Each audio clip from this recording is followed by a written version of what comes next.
Hi everybody, my name is Tim Stoddart with SoberNation.com. If any of you caught my video earlier, then you'll know that this video is the first ever Sober Stories video. I'm going to kick this off to give a little bit of an example, but before I get started, I want everyone to know that the purpose of these videos is for you, is for the Sober Nation community, to be able to share your experience, strength, and hope with the rest of the community through video. We do great things with the Sober Sins pictures. People love to share their pictures, and I have a good feeling that once we get the hang of this, people are really going to love to give a little testimonial and to show others that recovery is worth it, and to show people that are struggling that you can do it, that you can get sober and you can have the life that you're looking for. So, my name is Tim.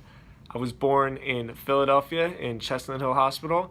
I grew up with a great family. We struggled a lot, but my family was really full of love and still is full of love. My mom, my dad, my little sister, my aunts, my uncles, my cousins, my grandparents were all really tight, and it's apparent to me and has always been apparent to everybody that we loved each other a lot. But with that being said, life is hard. We had our family struggles, and for whatever reason, I never blame my addiction on the struggles of my family, but I always knew that I felt a little bit different than people. I would hang out with friends and feel uncomfortable, so I'd say, you know what, maybe I'm better off being by myself, and then I'd be by myself and say, man, maybe I'd be better off hanging out with friends, and I would say something and second guess myself, and then I would be quiet and I would feel insecure, so I could just never get comfortable in my skin. So eventually what happened to me was really just opiates. That was the real straw that broke the camel's back for me. I always experimented. I always like to have fun. I always like to be outside of myself and enjoying excitement in whatever way I could. But it wasn't until the real withdrawal process came in that I started to feel that desperation of like, man, I can't live my life like this. I knew I was a drug addict. I knew that I always had those weird personality quirks. So eventually, long story short, my mother had some kind of a emergency surgery in California, and I was very sick, and I felt awful because I couldn't be there for my family. And when I came home, I had a conversation with my dad and my uncle, and it was pretty much brought to my attention, and everybody already knew. We just finally said it out loud that I had a real problem and that I needed to get help. So I went to treatment in this place in this little town called Newtown outside of Philadelphia, and I did my 30 days.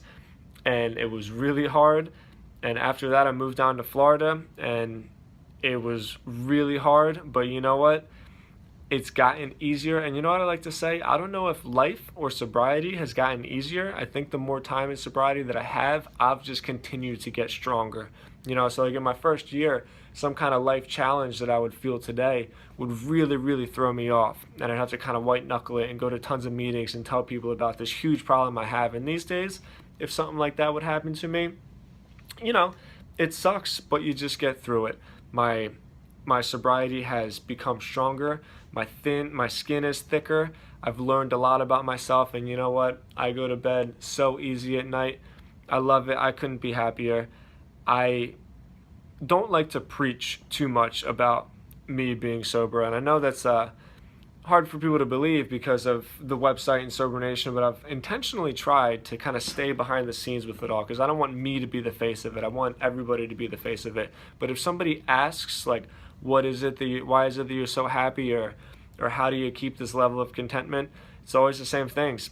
I exercise, I meditate, I get that angst that's naturally inside of me out through those processes, and I'm grateful for what I have. And it's my recovery and it's my sobriety that has given me the right perspective to remain grateful and to see how truly blessed and lucky I am to have the life that I do. So that's my story. I hope you guys enjoyed it. I hope you got something from it. Most importantly, I hope so much that I've inspired you to share your own story. That's what we're doing here. We're not preaching to anybody. We're not telling people that they need to get sober. This is what they need to do. We're just simply sharing our hope and experience to show somebody else that might see it, and might be having a bad day, and might be sick of drinking, that, hey, this guy can do it. I can do it too. And I think that's what it's all about. Thank you so much for joining me. Thank you for your attention. I hope to get some feedback from you. Email me if you're interested in sharing your story. It's tim@sobernation.com, and I look forward to hearing from you. See you later.